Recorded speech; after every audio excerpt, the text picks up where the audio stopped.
Salut à toi, j'espère que tu vas bien. Alors, pour ceux qui découvrent la chaîne, moi c'est Mathieu, j'ai monté l'agence Creatify, qui est une agence de growth management. Pour faire simple, on accompagne les créateurs de contenu éducatif à mieux monétiser leur audience en implémentant des systèmes de vente directement dans leur écosystème. Tout ça en reprenant à la fois leurs cibles, leurs offres, leur système d'acquisition, leur système de conversion et surtout donc la monétisation. Donc ça, c'était pour la partie brève intro. Alors, mon objectif avec ces vidéos, c'est de vous partager un maximum de connaissances qui soient marketingement exploitables, c'est-à-dire pas de bullshit, que des choses qui soient facilement applicables, compréhensibles et à implémenter directement dans votre business. À qui ça correspond? Déjà, principalement aux créateurs de contenu qui disposent d'une audience sur un réseau social, que ce soit Instagram, YouTube ou TikTok. Mais ça correspond également à tout type de business qui, aujourd'hui, utilise les réseaux sociaux comme moyen d'acquisition.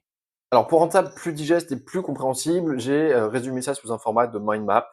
Mon objectif, c'est pas de faire le truc le plus sexy, c'est juste que ce soit simple, efficace et facilement utilisable. Qu'est-ce qu'on va voir dans cette vidéo aujourd'hui? Je vais vous parler de stratégie de monétisation. Donc, lorsque vous êtes créateur de contenu, il y a la méthode classique, on va dire, pour la monétisation de votre audience et un funnel de monétisation optimisé. Aujourd'hui, je vois encore beaucoup trop de personnes exploiter un système de monétisation classique avec ce que je vais appeler un système story, quelques DM et puis principalement un Linktree et qui est, je pense, vous l'aurez compris avec les différentes vidéos que je fais au travers de mon compte Instagram, un système de monétisation qui n'est pas optimisé du tout. Donc la monétisation classique, c'est un problème que la plupart des créateurs de contenu ont aujourd'hui. C'est-à-dire que dans leur bio Instagram, ils ajoutent un Linktree avec les différents liens qui renvoient à la fois vers des e-books, vers des blogs, un programme A, B, C, un site internet, un code d'affiliation, un compte Insta et les autres réseaux sociaux. À côté de ça, pour monétiser leur audience, ils envoient de temps en temps quelques DM quand ils ont des demandes ou potentiellement quand ils ont des personnes qui répondent à leur story pour essayer d'aller générer des ventes. Donc, c'est-à-dire que globalement, ils renvoient avec leur Linktree vers une liste de courses où les utilisateurs sont complètement perdus, ne savent pas sur quoi cliquer et ils espèrent récupérer soit 10% grâce à l'affiliation, soit que l'utilisateur se rende sur le site internet et trouve par miracle l'offre qui lui correspond, soit télécharge son e-book sans vraiment d'objectif précis. Alors, qu'est-ce que serait un système de monétisation optimal? C'est le funnel de monétisation que je vous ai présenté ici. Vous avez deux parties distinctes, la partie organique et la partie payante. On va détailler chacune de ces deux parties. Et en plus de ça, vous voyez qu'il y a différentes couleurs sur la mind map et chacune des couleurs va renvoyer vers une vidéo sur ma chaîne YouTube qui rentrera plus en détail dans chacune des parties qui sera décrite ici. Donc, si on commence par la partie organique. Ce que je vous disais tout à l'heure, la partie organique, ça commence avec un profil optimisé, donc c'est-à-dire une bio qui soit à jour, une photo qui soit sympa, c'est-à-dire avec un lien qui est vraiment une stratégie, une finalité pour votre objectif de business, donc votre objectif de monétisation de votre audience. Bien souvent, on a beaucoup trop de choses sur le profil, on va avoir différentes offres avec les différents liens, des contenus offerts, des services payants, etc. L'objectif, c'est de se concentrer sur une seule action.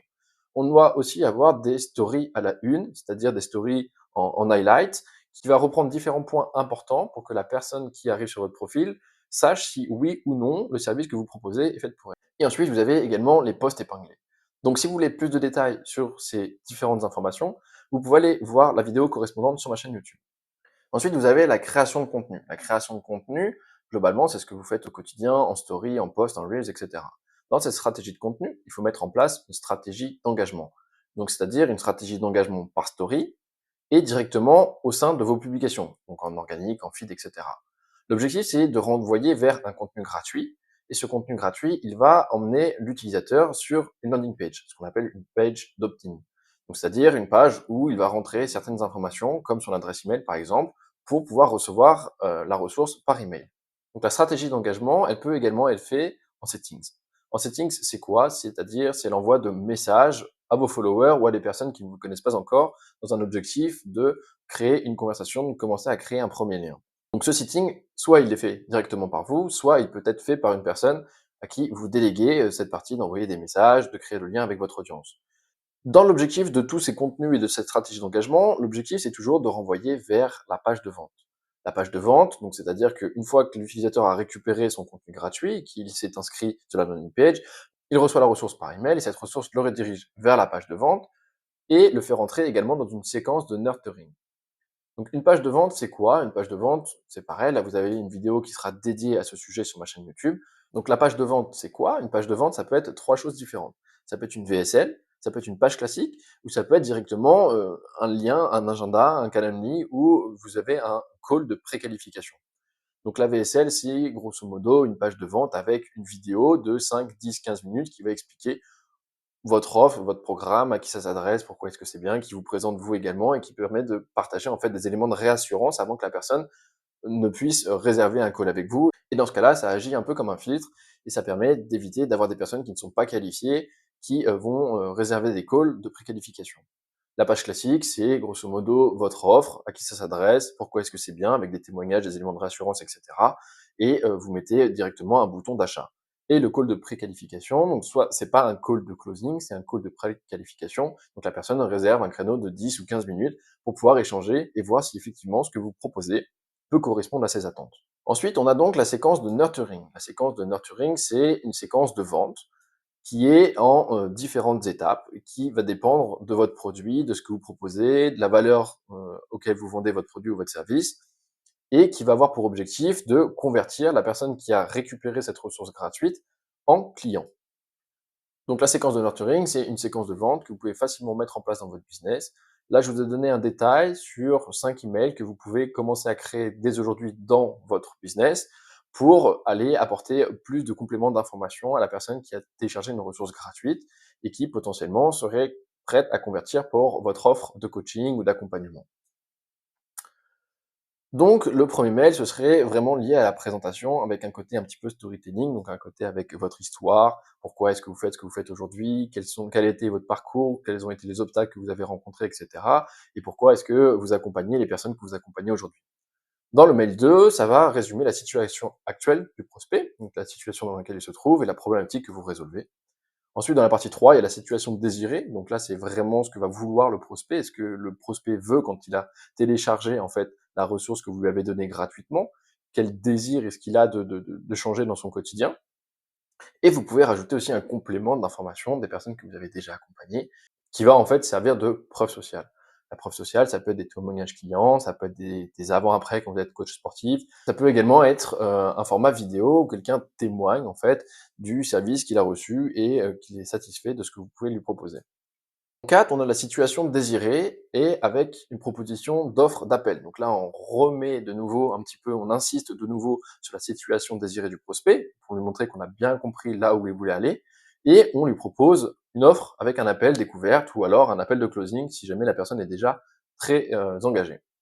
Et ensuite, on a la situation désirée avec une offre limitée, donc c'est-à-dire que vous arrivez au 5e mail, donc ça peut par exemple être à J+7 ou J+10, et là vous dites, OK, il y a une situation désirée, maintenant tu peux passer à l'action tout de suite maintenant. Si c'est le cas, si tu veux changer de vie, si tu veux avoir un impact aujourd'hui, je t'offre une réduction pendant 48 heures, ou alors tu peux rejoindre, il y a des quantités limitées, il y a des places limitées, où il reste que 3 places pour rejoindre mon coaching sur les 3 prochains mois, ou quelque chose comme ça. Après, c'est à vous de voir ce que vous mettez dans vos différents emails.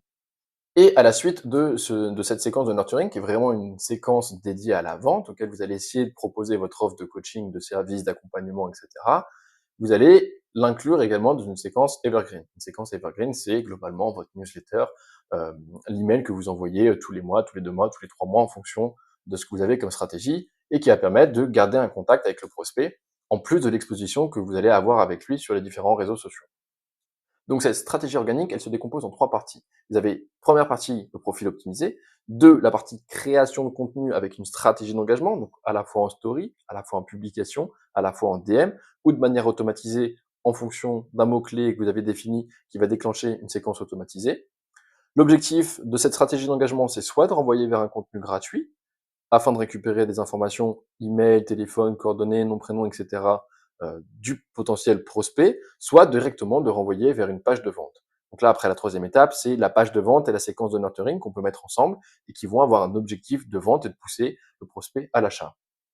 Donc je vous rappelle que pour chacune de ces couleurs, vous avez une vidéo qui est dédiée à cette partie-là. Donc un profil Instagram optimisé, vous avez une vidéo, une page de vente, comment bien rédiger une page de vente, comment faire une VSL, comment est-ce qu'on fait une page classique, comment est-ce qu'on intègre un lien, par exemple Calendly, comment est-ce qu'on crée une page de call de préqualification, comment est-ce qu'on rédige une séquence mail de nurturing, etc. Comment est-ce qu'on met en place des automatisations, qu'est-ce qu'on peut mettre dans les stories, qu'est-ce qu'on peut mettre dans les publications en termes de stratégie d'engagement, etc. Et donc ensuite, on a la partie stratégie payante. Alors stratégie payante, ça fait toujours peur, on se dit: «Oh, il faut mettre un budget et cetera, ça va me coûter de l'argent, je suis pas sûr d'avoir des résultats». Mais la stratégie payante, c'est surtout aussi une manière de savoir si l'offre que vous avez va pouvoir fonctionner rapidement. C'est surtout, alors je me suis mis une petite note, le problème avec les ads, c'est que vous allez rapidement savoir si votre offre est bonne, si la cible à qui vous adressez a réellement la problématique que vous voulez résoudre, de savoir si votre page de vente convertit aussi, puisque vous aurez créé des pages de vente, vous avez un site internet, si vous renvoyez du trafic dessus, vous allez savoir potentiellement si ça convertit ou pas.